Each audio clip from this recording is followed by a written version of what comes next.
tomando la recomendación de la doctora Noemí del día sábado, traten de entenderlo. Es un cuento, es una historia que ustedes tienen que intentar aprender. Si sufren con los nombres ahora, no sé cómo van a hacer para el próximo semestre, donde no solo hay moléculas, sino también hay ejercicios. Entonces les voy a pedir que traten de entender estos términos para que el próximo semestre no sea muy complicado. ¿Listas? Si hablamos de nucleótidos y ácidos nucleicos, chicos, ¿en qué estamos pensando?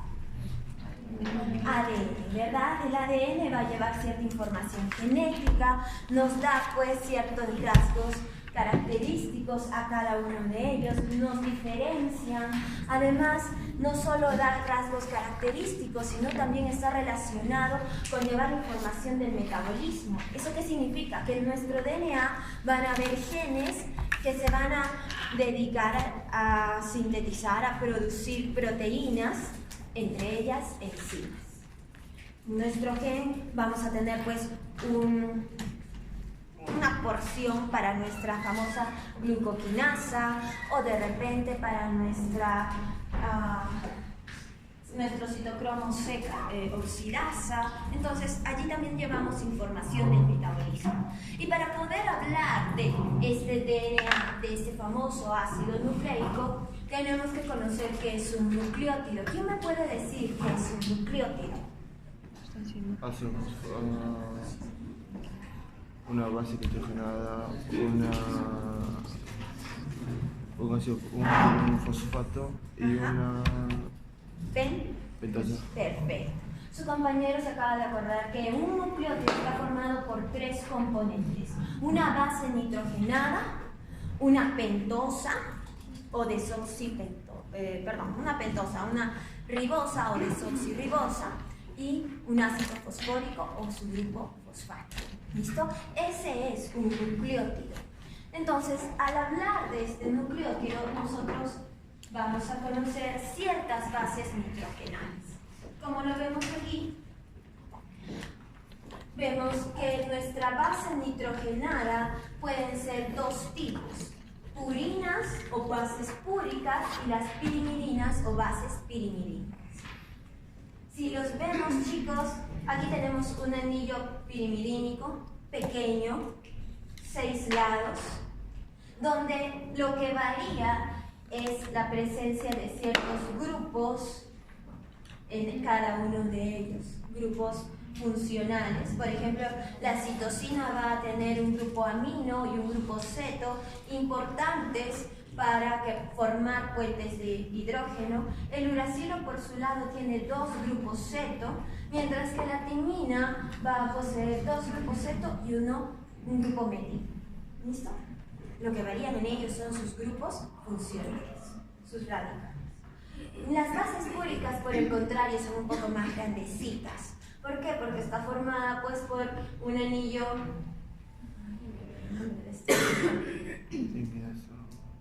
imidazol, gracias, y van a tener diferentes grupos funcionales unidos a este anillo.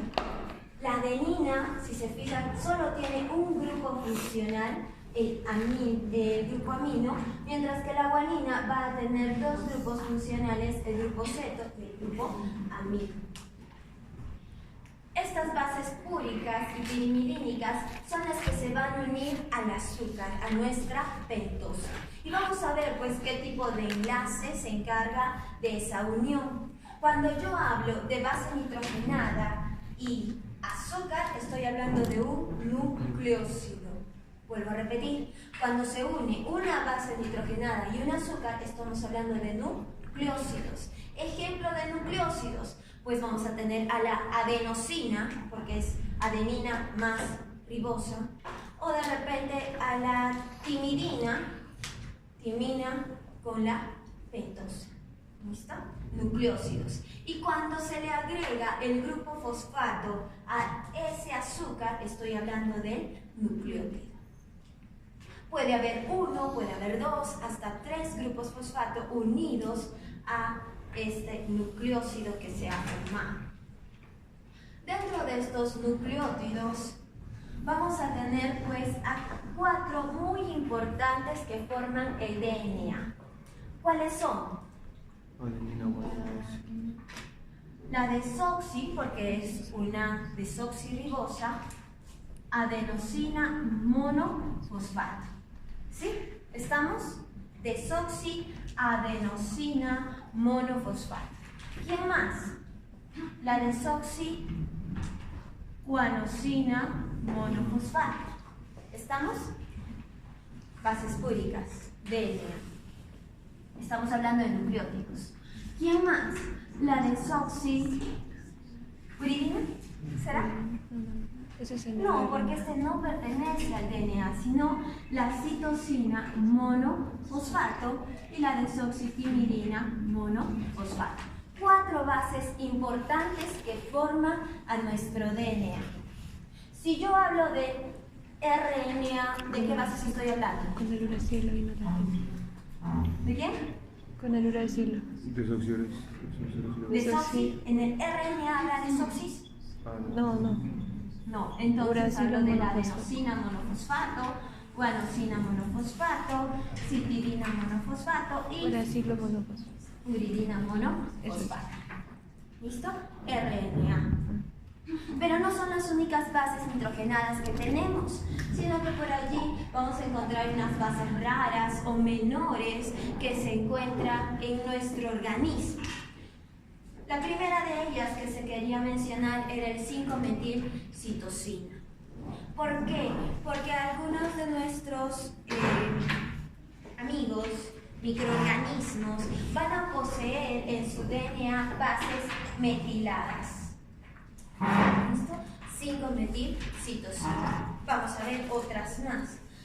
En nuestro organismo, el RNA de transferencia es el que cuenta con algunas bases metiladas. En cuanto a otras bases que no forman parte de nuestros ácidos nucleicos, está el famoso ácido úrico. ¿Quién me dice para qué sirve el ácido úrico? ¿O dónde lo vemos? ¿En qué problemas lo vemos al ácido úrico? ¿En qué enfermedad? En la gota, correcto. ¿Y de dónde va a venir este ácido úrico? Este ácido úrico va a venir del metabolismo de nuestras bases úricas. Cuando el organismo intenta deshacerse, eliminar estas bases úricas. Otra, no sé si ustedes alguna vez pues han tomado café. ¿Realmente qué están tomando? Están tomando base úrica, la cafeína, la teofilina, la teobromina presentes en el té, también son bases úricas.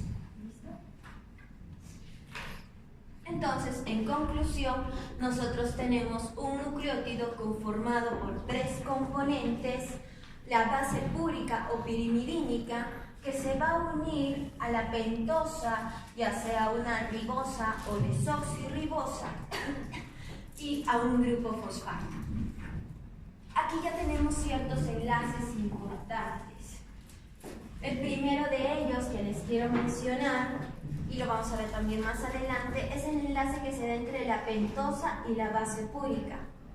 Ojo, es un enlace beta. ¿Qué significa que era un enlace beta? Que el grupo oxidil. Correcto, que la dirección de nuestro grupo hidroxilo de esta pentosa está hacia arriba. Beta N-glicosídico. ¿Por qué beta N-glicosídico? Porque se va a unir a un nitrógeno de nuestras bases nitrogenadas. ¿Listo? Va a depender de qué base estoy hablando. Puede ser el nitrógeno 1 para las pirimidínicas y el nitrógeno 9 para las bases púricas.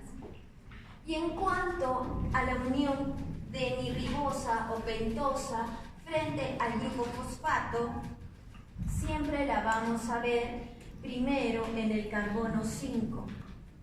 ¿Listo? Y si se dan cuenta, esta pentosa tiene la numeración de sus carbonos con una comita arriba. ¿Por qué? Porque eso nos va a ayudar a ver, a reconocer la dirección de nuestra cadena de DNA. Porque por allí, chicos, vamos a ver que nuestra cadena de DNA va de 5' a 3'. ¿Listo? ¿Qué significa el 5'? Que este va a ser el inicio y se van a ir añadiendo nucleótidos hacia el 3'. Lo vamos a ver más adelante. Solo lo que llevamos. Otra vez que con nuestras bases nitrogenadas, por favor no se olviden adenina, guanina, bases púricas, mientras que uracilo, timina y citosina, bases pirimidínicas. Se les está ahí remarcando claramente cuál es lo diferente, cuál es lo importante en cada una de estas bases. ¿Por qué? Porque con ellas nosotros vamos a poder formar enlaces puentes de hidrógeno. Estas bases nitrogenadas tienen ciertas características. La primera de ellas son sólidos blancos poco solubles en agua. Se podría decir insolubles en agua. Y es que por su estructura química, por sus anillos, estas no van a ser solubles en agua. Por su grupo ceto no va a ser soluble en agua. Por lo tanto, nos dicen sólidos blancos poco solubles en agua. Además de nuestras 5 bases nitrogenadas que hemos conocido, 4 de ellas poseen una propiedad de tautomerismo. ¿Qué significa un tautomerismo? Significa que un doble enlace puede migrar entre átomos. ¿Quién no va a tener esta propiedad? La adenina. Les cuento por qué. Por ejemplo, en un tautomerismo voy a tener 2 formas: lactam, lactin. En la forma lactam, veamos, el grupo ceto que yo tengo aquí puede intercambiar su doble enlace con el grupo amino que tiene al lado. Esta forma lactam, donde está el grupo cetónico, se puede transformar en una forma lactin, donde ese grupo ceto se ha convertido en un grupo hidroxilo, pero mi nitrógeno, que antes era un nitrógeno secundario, ha perdido ese hidrógeno. ¿Pero por qué? Solo por la posición del doble enlace. Lactam, lactin. Y puede haber un doble lactin, ya que en esta base tengo otro grupito que también puede jugar a lo mismo. ¿Listo? Un doble lactin. Les voy a preguntar algo de esto. Bueno, de repente, ¿quién posee tautomerismo? Si les digo, la adenina presenta tautomerismo, ustedes me van a decir ¿verdadero o falso? Falso. ¿Y por qué la adenina no presenta tautomerismo? Porque esta adenina no presenta el grupo Z. Por eso. En cambio aquí, la guanina sí lo presenta, puede jugar. El uracilo también lo presenta 2, puede jugar. La timina también presenta, puede jugar. La citosina también presenta. Así que ellos van a tener tautomerismo. Absorben luz en el espectro visible, no, en el espectro UV. Nuestras bases nitrogenadas, por su estructura química, por sus grupos amino, ceto, pueden absorber luz en una longitud de onda que va de 230 a 280 nanómetros, siendo el pico más alto a 260. ¿Listo? 260. Y por último, vamos a ver pues cómo estas bases nitrogenadas se comportan como bases débiles. ¿Por qué bases débiles? Por la presencia de los nitrógenos. Por eso se les conoce con el nombre de bases nitrogenadas.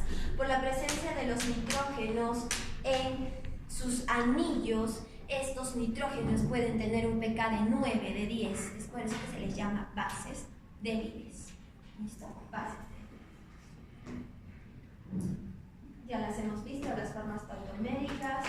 También hemos hablado de cómo estas bases nitrogenadas pueden absorber luz. Mírenlas, son prácticamente nuestras bases del RNA, guanosina monofosfato, adenosina monofosfato, todas muy cercanas a 260 nanómetros, absorben muy bien la luz.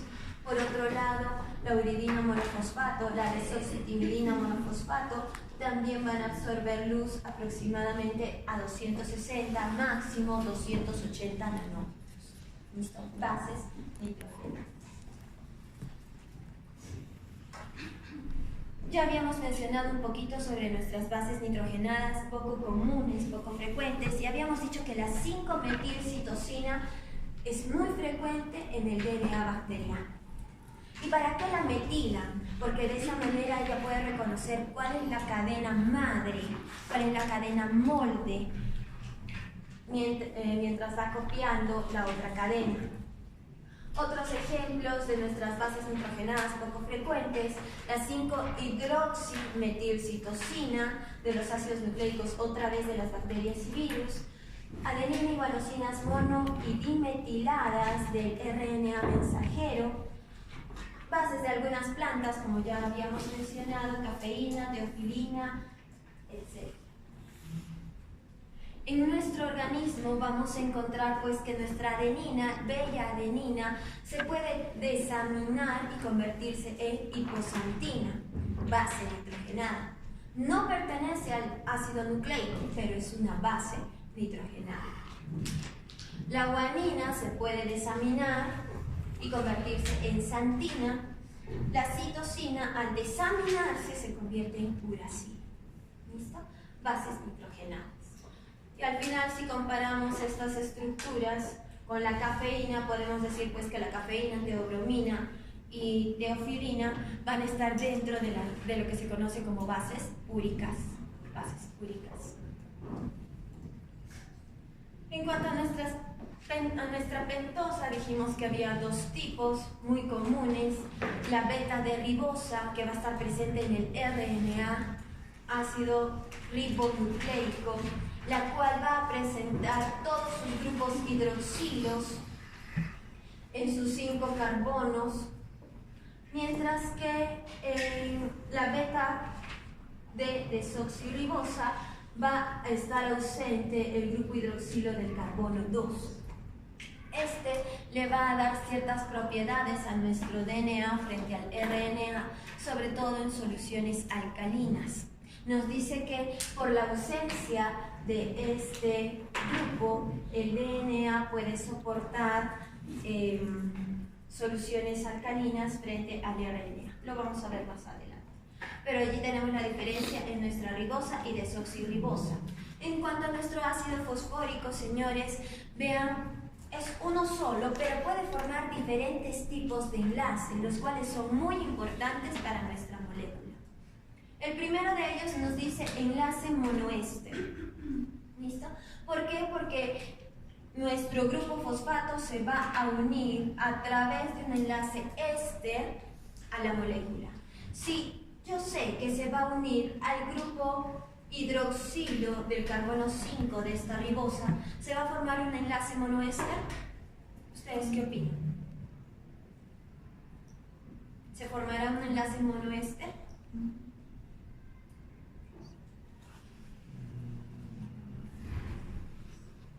Acá tengo un hidroxilo. Yo sé que para formar el enlace monoéster, mi fosfato va a compartir un oxígeno con la otra molécula. ¿Se va a formar un enlace monoéster?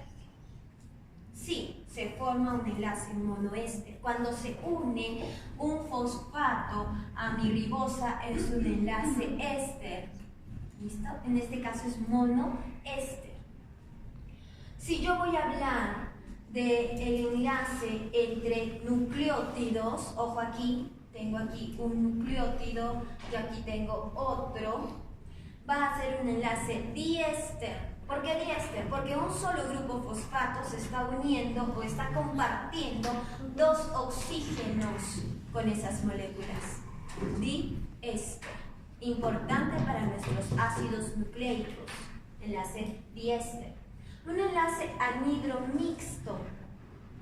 Este enlace anhidro mixto no lo vamos a ver en nuestros ácidos nucleicos porque no tenemos este grupo, o mejor dicho, el grupo carboxílico que pueda unirse al grupo fosfato. Es por eso que a este no le tome mucha importancia por ahora. Mientras que el enlace éster anhídrido es muy importante. ¿Por qué? Porque aquí me dice que se van a unir dos grupos fosfato. Y en nuestro organismo, señores, tenemos nucleótidos que pueden tener dos grupos fosfato hasta 3 grupos fosfato. ¿Quién me puede dar un ejemplo de un nucleótido que presente 3 grupos fosfato?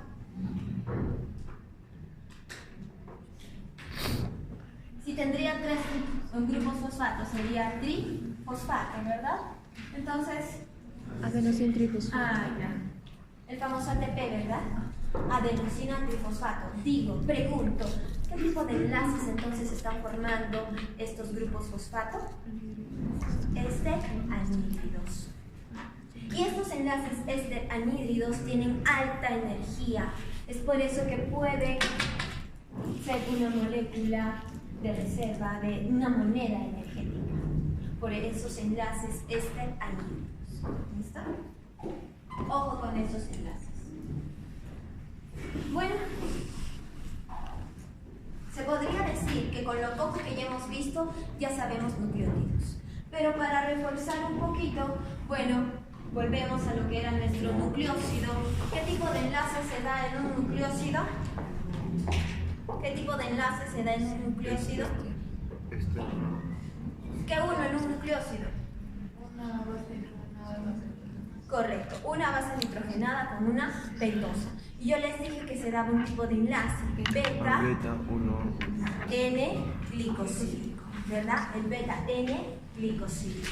¿Por qué? Porque si lo vemos aquí, señores, voy a ver a mi desoxirribosa que tiene a su grupo hidroxilo en el carbono 1, que se va a unir, que está compartiendo con el nitrógeno 1 de esta citosina, base pirimidínica.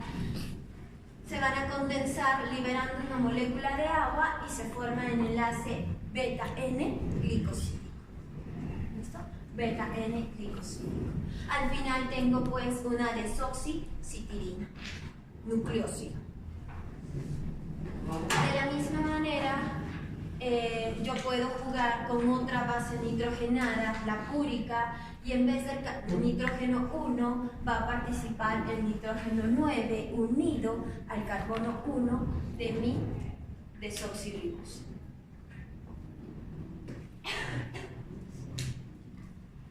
Entonces, ¿cuáles serán nuestros nucleósidos más importantes? Adenosina, si yo hablo de la unión de ribosa con la adenina, o 2-desoxiadenosina, si yo hablo de la unión de la desoxirribosa con la adenosina. Guanosina, 2-desoxiguanosina. Citidina, 2-desoxicitidina. Uridina, ojo, no tiene desoxi. Y la timina, que puede tener pues la timidina, porque siempre va unida al desoxi, o timina ribonucleósida. ¿Listo? Un momento de forma. Más bases nitrogenadas, también puedo tener a la 5-metilcitidina, cuando esta base nitrogenada está metilada en el carbono 5, N6-metiladenosina, miren cómo nuestro pobre nitrógeno que estaba libre ha sido metilado. Por otro lado, de repente la famosa inosina, que la vamos a ver en el metabolismo del siguiente semestre, o de repente la 7-metilguanosina, etc. Más bases nitrogenadas, unidas a su ribosa, o sea, nucleósidos. Si yo hablo de un nucleótido, estamos frente a la unión del grupo fosfato. Nos dice que un ribonucleótido puede unir ácidos fosfóricos en la posición 2, 3 y 5' de nuestras pentosas. Ojo, estoy hablando de todos esos grupos hidroxilos libres que presentaban la pentosa. ¿Listo? 2, 3, 5' en cuanto a los ribonucleótidos. Si yo hablo de la unión del grupo fosfato al carbono 2 de mi ribosa, estoy frente a la adenosina 2 monofosfato.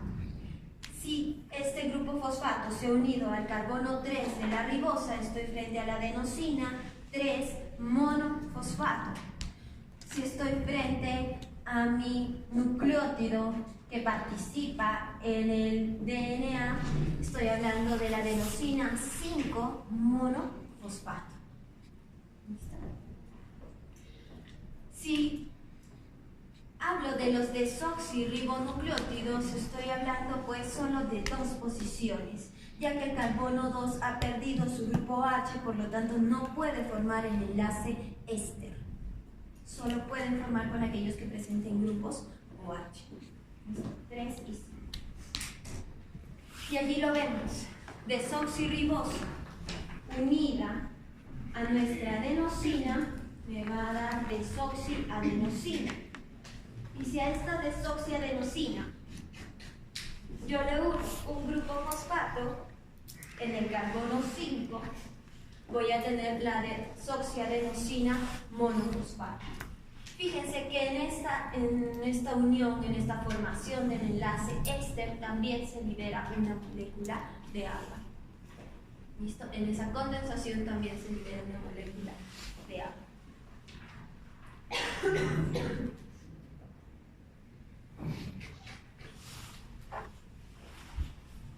Más ayuda no creo que quieran.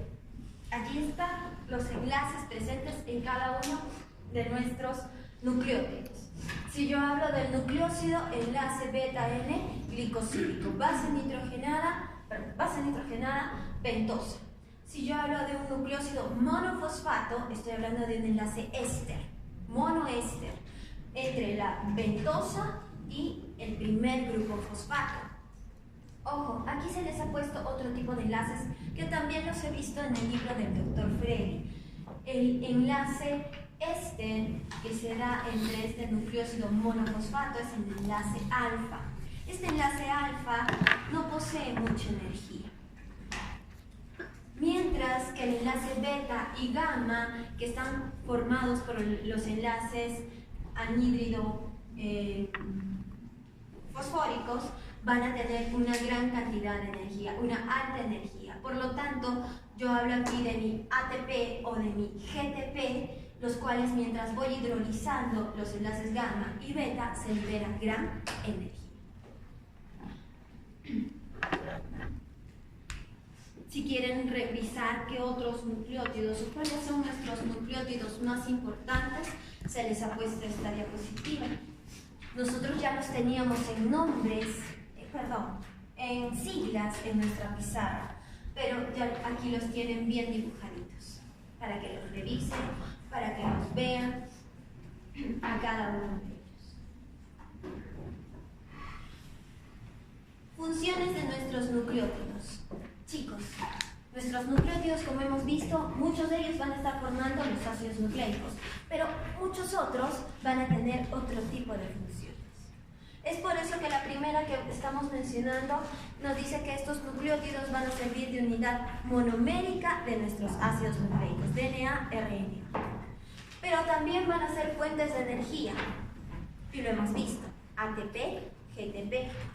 Mensajeros intracelulares, por allí nos va a sacar loco el próximo semestre el famoso AMP cíclico. ¿Y qué es este AMP cíclico? Es un nucleótido. Y su nombre lo dice todo. A ver, ¿quién me ayuda? Adenosina monofosfato cíclico. ¿Listo? Participa en el sistema de oxidorreducción. NADH. También los vamos a ver, a decir verdad, los vamos a ir mencionando desde vitaminas y los vamos a recordar todo el próximo semestre. ¿Qué significa? Que vamos a tener por allí pues ciertas vitaminas, nicotinamida o flavinas unidas a ciertos nucleótidos. Intervienen en el metabolismo de glúcidos. Allí vamos a ver la presencia del famoso UDP que transporta glucosa, la lleva de la manito para la síntesis de glucógeno. En el metabolismo de lípidos vamos a ver al famoso CDP, citilina bifosfato o monofosfato, que de la misma manera lleva de la manito a nuestro ácido fosfatídico para la síntesis de triglicéridos. Ciertas funciones de nuestros nucleótidos. Hoy tenemos, chicos, hasta las 8:30, ¿verdad? Sí. Entonces, la primera, estructura de los ácidos nucleicos. ¿Qué ven allí? En esa estructura de los ácidos nucleicos. Están bien. Grupo fosfato, pentosas, grupo fosfato. ¿Qué es A, T, G, C? ¿Qué es eso?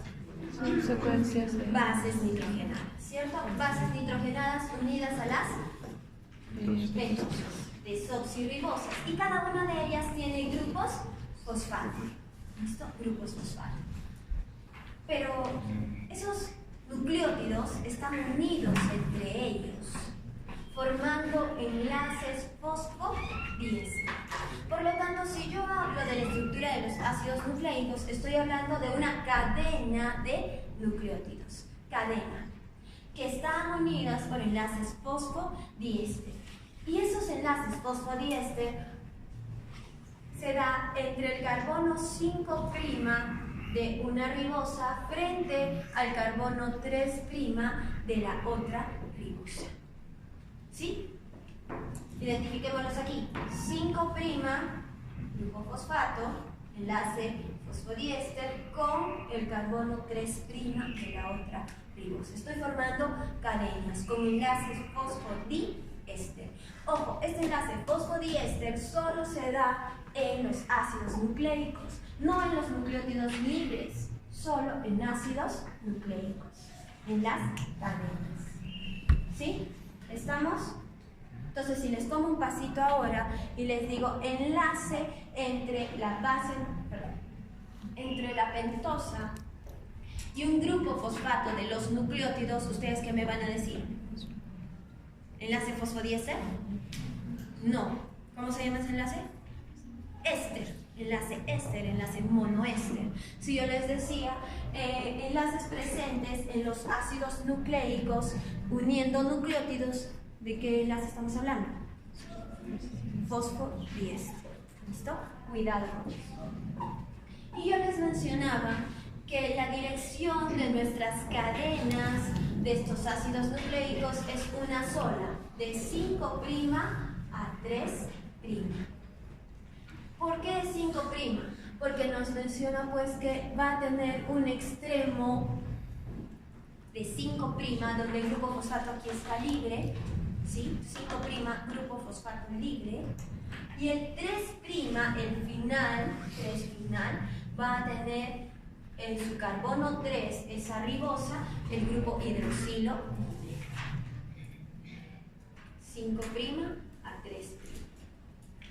Tanto el DNA como el RNA tienen la misma dirección, 5' a 3'. Por otro lado, vamos a ver pues a nuestros nucleótidos que participan en la obtención de energía, en la reserva de energía.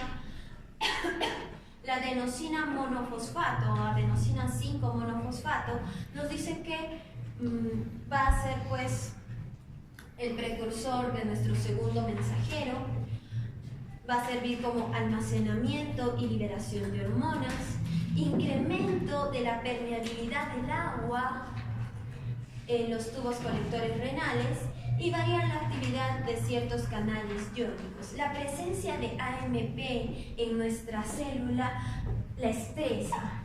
¿En qué sentido? En que uno va a tener cierta actividad sobre los canales iónicos, sodio, potasio, allí va a variar la entrada de estos iones.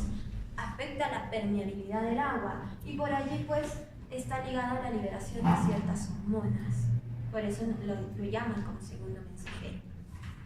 No es muy común encontrarla y si es que está, la célula siempre va a tratar de añadirle un grupo fosfato y transformarla en ADP, adenosina difosfato. Esta adenosina difosfato es almacenado en los gránulos de las plaquetas y movilizado por la activación plaquetaria. Por otro lado, la adenosina trifosfato es la principal fuente de energía para las funciones celulares, síntesis de ciertas macromoléculas. Obviamente, si es que tengo gran cantidad de energía, la voy a utilizar para sintetizar, para seguir almacenando otras macromoléculas. Transporte a través de membranas celulares y señalización intracelular. ¿Por qué? Porque altas cantidades de ATP le va a decir a la vía glicolítica: ya no necesitas más energía. Relájate, ya no trabajas. ¿Listo? Entonces, cierta señalización intracelular. Otra molécula importante dentro de estos nucleótidos es el GTP. Este GTP lo vamos a ver en el ciclo de Krebs, chicos, cómo es que por la liberación, el metabolismo de ciertos metabolitos secundarios, vamos a poder formar este GTP, el cual también va a aportar energía, 7.3 kilocalorías, cuando se hidroliza uno de los enlaces beta o gamma. GTP, guanosina trifosfato. En cuanto a nuestros nucleótidos ligados a vitaminas, el FAD, el NAD, vamos a ver pues que estos trabajan como coenzimas de reacciones de óxido-reducción.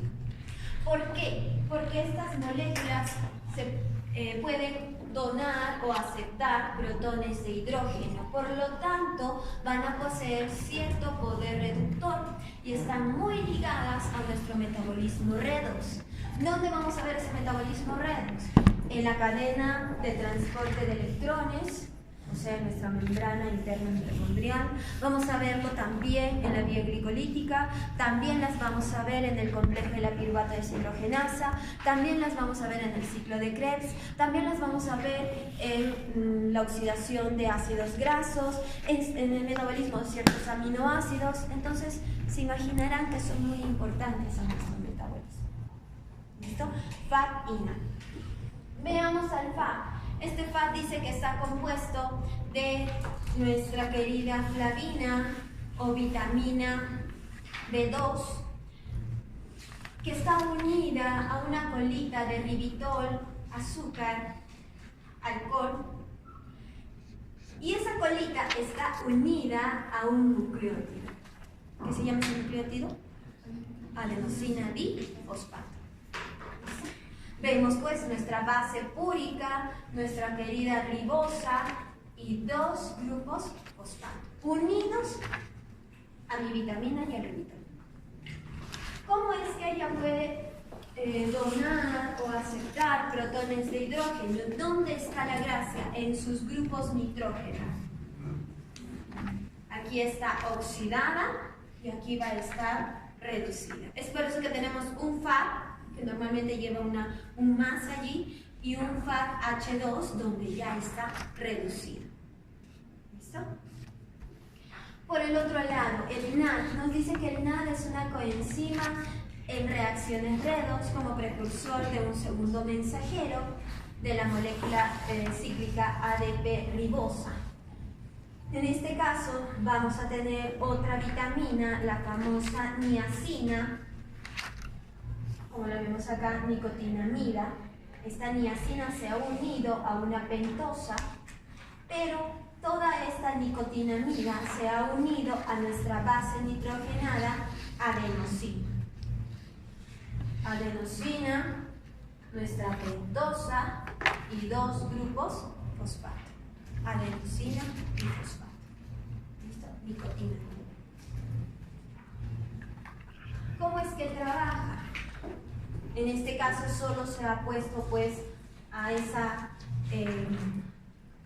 vitamina nicotina, la cual en presencia de protones de hidrógeno, esta claramente va a poder aceptar hidrógenos.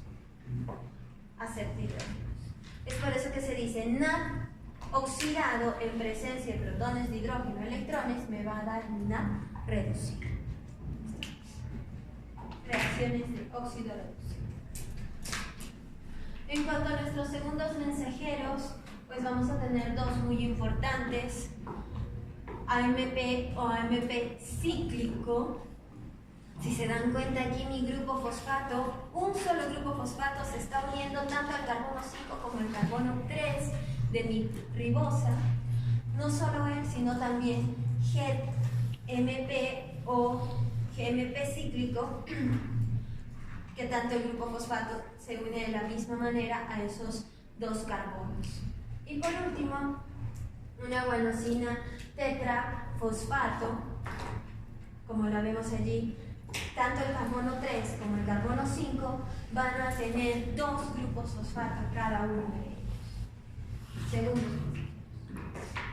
hablábamos de nuestra molécula de transporte en el metabolismo de glúcidos, la UDP-glucosa, la cual se va a encargar de transportar pues, a esa molécula para la síntesis de glucógeno. No es cosa de que aparecen las glucosas y la glucógeno sintetasa las atrapas y nada más.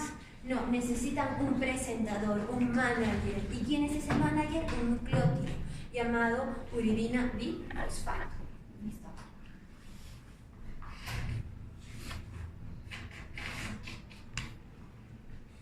Bueno, si hablamos de nuestros ácidos nucleicos, que es el tema de ahora, tenemos que reconocer que son polímeros de nucleótidos. Polímeros de nucleótidos. Por lo tanto, estos nucleótidos van a presentar ciertos componentes básicos entre nuestros dos ácidos nucleicos más importantes, el DNA y el RNA. Para el ácido desoxirribonucleico básico es nuestra desoxirribosa. Solo existe desoxirribosa, mientras que en el RNA es la ribosa, ácido ribonucleico. Nuestras bases nitrogenadas, ustedes mismos también ya habían visto que la diferencia está en nuestras bases púricas, ¿cierto? Sí, bases púricas, pirimidínicas, timina, base pirimidínica, uracilo, base pirimidínica, que son las que están presentes en cada una de ellas. Y la unidad, pues, es un nucleótido que está conformado por la base nitrogenada unida por enlace beta-N-glicosídico a la desoxirribosa y por enlace éster al grupo fosfato. ¿Listo? Al grupo fosfato. De la misma manera es en el RNA, enlace beta-N-glicosídico, base nitrogenada pentosa, en este caso es una ribosa, y esta ribosa con enlace éster al grupo fosfato tenemos nuestro nucleótido. Ya habíamos mencionado la dirección de nuestras cadenas, extremos 5' hacia el 3', 5' hacia el 3', y nuestros enlaces fosfodiéster presentes en estos polímeros de nucleótidos.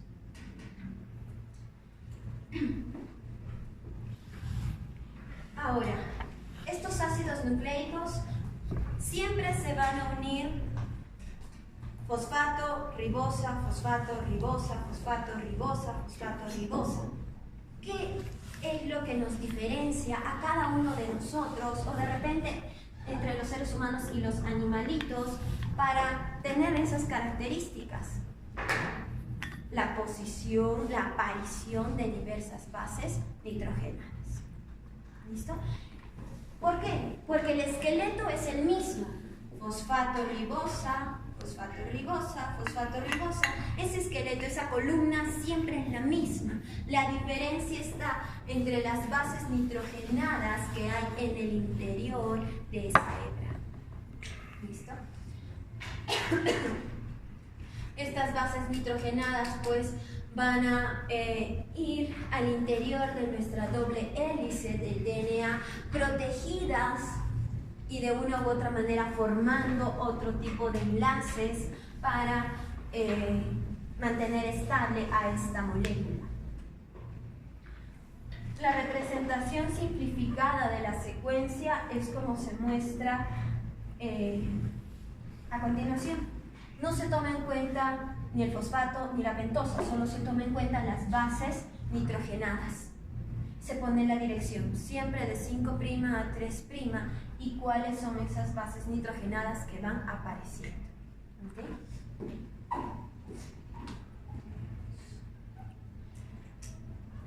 Un poquito de historia para no aburrirnos de repente. El estudio del DNA empezó, se podría decir, en 1869. ¿Qué pasó? Nos dice que este señorcito, Michel, como se pronuncia, estaba jugando con las vendas quirúrgicas en un hospital y él no las lavaba. Lo que hacía era extraer lo que había quedado impregnado en estas vendas. Y se dio cuenta, pues, que al momento de extraer el contenido de estas vendas, había una molécula ácida. Y decía, qué raro, ácido en la sangre de estos pacientes. Bueno, más adelante, en 1914, un compañero, Fulger, descubrió que se encontraba en el núcleo de las células eucariotas. Él dijo en la sangre, pero la sangre tiene una gran cantidad de células. Aquí él ya nos dijo células eucariotas, en el núcleo de las células eucariotas. Pregunto, en esa sangre, ¿de qué células exactamente estaban hablando? De los glóbulos. ¿De los glóbulos rojos? No. De los glóbulos blancos. Entonces, cuando ustedes vayan a pensar en extraer DNA y les toman una muestra de sangre, ¿cuál es la primera célula que se les tiene que venir a la cabeza? Los glóbulos blancos. ¿Por qué? Porque los eritrocitos no poseen núcleo y las plaquetas menos, ¿verdad? Pero ¿será el único tejido del cual podemos obtener DNA? ¿De qué otros tejidos podemos obtener DNA? ¿Fuerte? La piel, correcto. A decir verdad, para evitar sacar un trocito de piel, lo que hacemos es un raspado de la mucosa interna de nuestra boca, ¿cierto? Con un hisopo de repente se raspa, se coloca en un vial y se procede a la extracción del DNA de nuestras células bucales. ¿De dónde más ustedes pueden extraer DNA? Del pelo, pero ¿será necesario que me corten solo las puntitas? De raíz. Gracias. Tenemos que arrancarlo de raíz. ¿Listo? De raíz para poder obtener DNA. ¿De dónde más? De las uñas, ¿cierto? De las uñas también podemos extraer DNA. ¿De dónde más? ¿Del semen podremos extraer DNA? Sí. Obvio, y es por eso que de una u otra manera, pues, se llega a los exámenes criminalísticos. ¿Por qué? Porque hay fluidos biológicos allí, ¿verdad? ¿Del hígado podemos extraer DNA? Sí, porque hay hepatocitos, células nucleadas. ¿Del corazón? Demás. ¿De los glóbulos blancos de la gallina? Sí. Sí, a decir verdad, la gallina, tanto sus glóbulos blancos como sus glóbulos rojos, poseen núcleo. Entonces, uno de los experimentos también que hacía Michel, si mal no me equivoco, era con los glóbulos rojos de esta gallina y con el esperma de salmón, creo. Pero bueno, mientras esos dos señores estaban jugando, en 1952, estos dos compañeros, Hersey y Chase, demostraron que era el material hereditario. ¿Por qué? Porque ellos estaban probando, pues, cómo es que el DNA podía pasar de una célula a otra, de una persona a otra. ¿Por qué esa semejanza? ¿Por qué ese parecido? Y vieron, pues, la duplicación del DNA y se dieron cuenta que había una cadena madre, una cadena molde que ellos habían marcado con ciertas bases nitrogenadas, y que de esta cadena pesada que ellos habían marcado se creaba una copia y de esa manera salía una célula hija. Fueron ellos los que demostraron que era el material hereditario entre las personas. Y al final, ¿cómo olvidarnos? No se olviden de esa fecha. En 1953, Watson y Crick, pues, propusieron el modelo tridimensional de nuestro DNA, que era esa doble hélice que tenía, pues, puentes de hidrógeno que enlazaban esta doble hélice, que daban giros hacia la derecha, y vamos a ver otras más, y de esa manera tenemos a nuestro famoso DNA. La pregunta es, señores, de todos los tejidos que hemos comentado, ¿podemos extraer DNA sin que sea desnaturalizado, sin que sea destruido? La respuesta es no. ¿Por qué? Porque en nuestras células van a existir ciertas enzimas llamadas DNAsas, y estas DNAsas, su nombre lo dice todo, DNAsas, ¿sobre quién van a trabajar? ¿A quién van a degradar? Al DNA. Lo van a empezar a degradar, a cortar. Entonces tenemos que tener mucho cuidado el tejido y cómo trabajamos con este tejido. ¿Listo? Es por eso que en la práctica, no sé si por aquí alguien ya me ha conseguido el timo para esta semana. No, bueno, no sé con qué van a trabajar, pero se les ha pedido un timo por clase. Esta semana nosotros vamos a trabajar con el timo. ¿Quién me dice que es el timo? Es la glándula. Una glándula, que ¿verdad? Desaparece con ella. Gracias, es una glándula que solo está en los pubers. En los adultos ya no está. ¿Por qué? Porque ella se encarga de la maduración de los linfocitos T, los linfocitos B.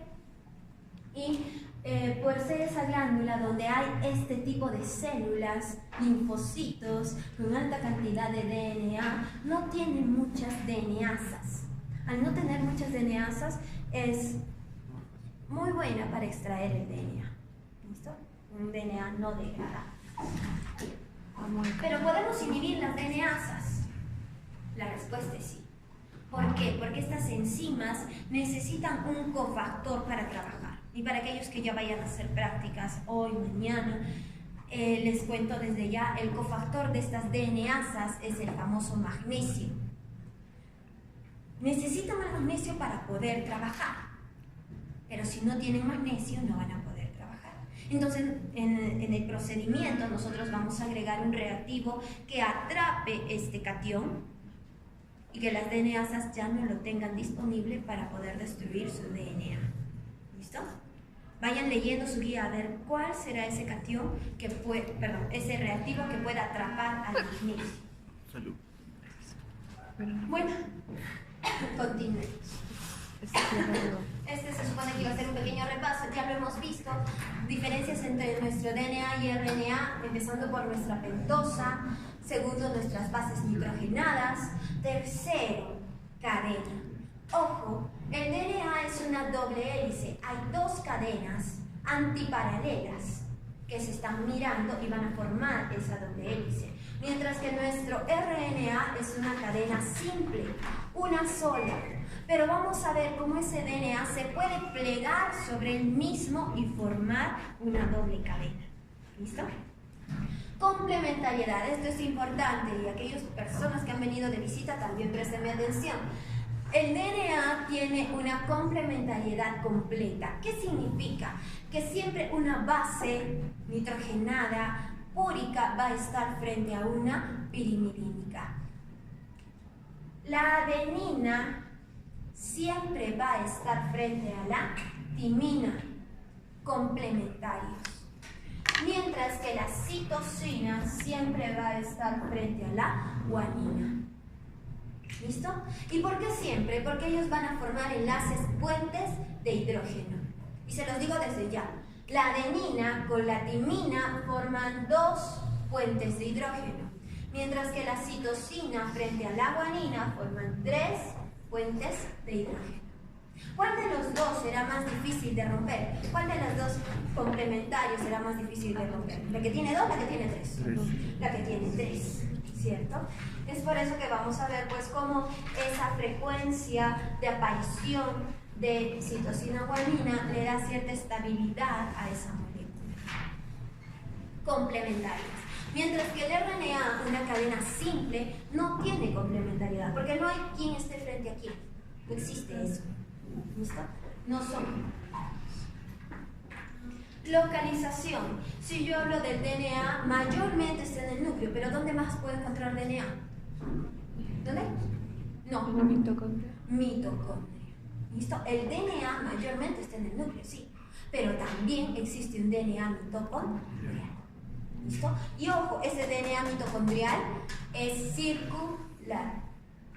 Circular.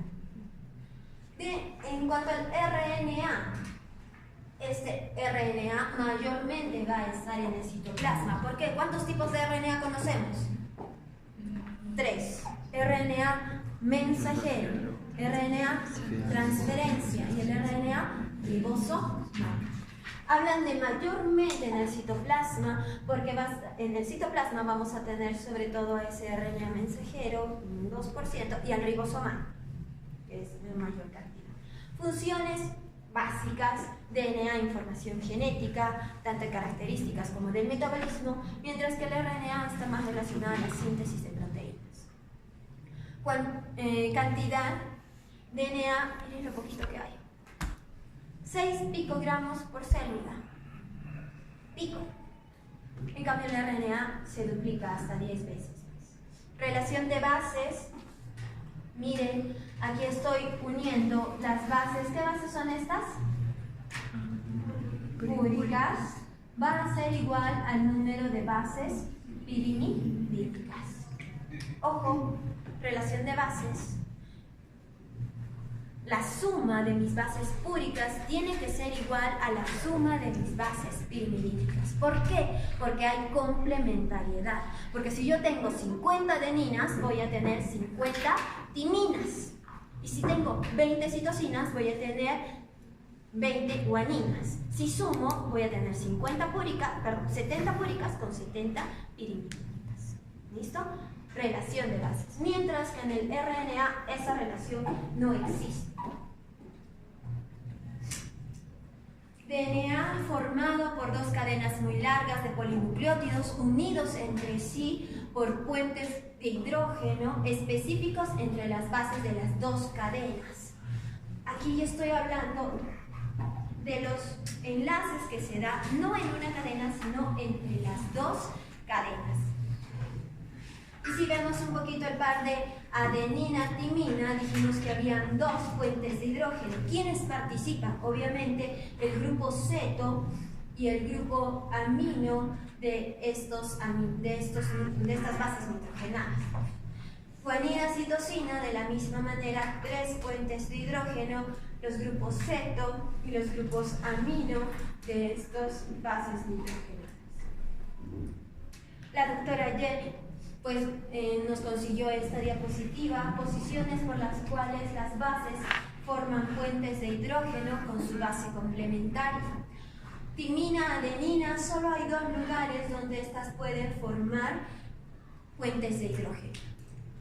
Y si se dan cuenta, siempre uno va a tener mayor cantidad de hidrógenos para poder compartir.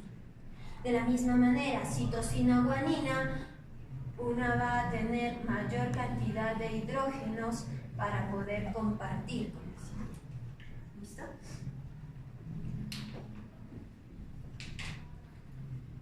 Las 2 cadenas se encuentran arregladas en una estructura helicoidal. Alrededor de un eje común, estas van a ir dando vueltas, por eso se le llama doble hélice. Las bases se encuentran acomodadas hacia el eje de la doble hélice, mientras que el azúcar y los fosfatos están en el extremo, orientados hacia el exterior. Por eso les decía, el esqueleto es fosfato, azúcar, fosfato, azúcar, fosfato, azúcar, y en el interior van a ir nuestras bases nitrogenadas, quienes nos van a dar ciertas características. Ya lo hemos visto, pero siempre por si acaso para recordar, en este caso tenemos 2 cadenas y estas 2 cadenas son antiparalelas, de 5' a 3', de 5' a 3', antiparalelas. Y se van a formar nuestros enlaces puentes de hidrógeno entre nuestras bases nitrogenadas. Citosina frente a guanina y adenina frente a timina.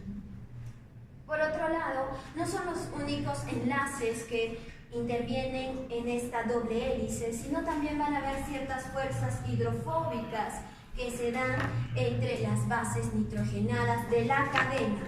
Ojo, base nitrogenada de arriba sobre la base nitrogenada de abajo van a crear ciertas fuerzas hidrofóbicas, las cuales ayudan a la forma de doble hélice de nuestra cadena. Y este señorcito me pareció muy interesante porque gracias a él pudimos llegar a la complementariedad del DNA de la doble hélice. Nos dice pues, la proporción de adenina es igual a la de timina. Adenina es igual a la de timina. Y la relación entre adenina y timina tiene que ser 1. ¿Qué significa eso? Si yo tengo 50 adeninas, voy a tener 50 timinas. Y si divido adenina sobre timina, o sea, 50 sobre 50, la relación siempre va a ser 1. ¿Sí? Por otro lado, la proporción de guanina es igual a la proporción de citosina. La relación entre guanina y citosina es igual a 1.